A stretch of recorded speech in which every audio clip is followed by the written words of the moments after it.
Hi guys, in front of me is Motorola Moto G23 and let me show you how to block a number on this device.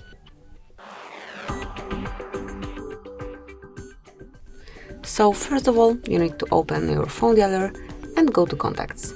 If you wish to block, for example, Timmy, mark this contact, tap on more icon and select block numbers. Confirm that you wish to block it. And that's it. As you can see here, you've got the sign of the blockade.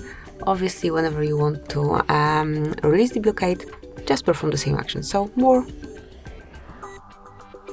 unblock numbers and confirm. However, you can also reach some general block and settings. To do it, tap on more, go to settings, and here mark block numbers.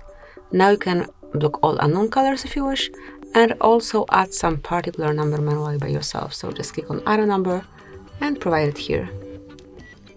So that's it, that will be all. Thank you for watching.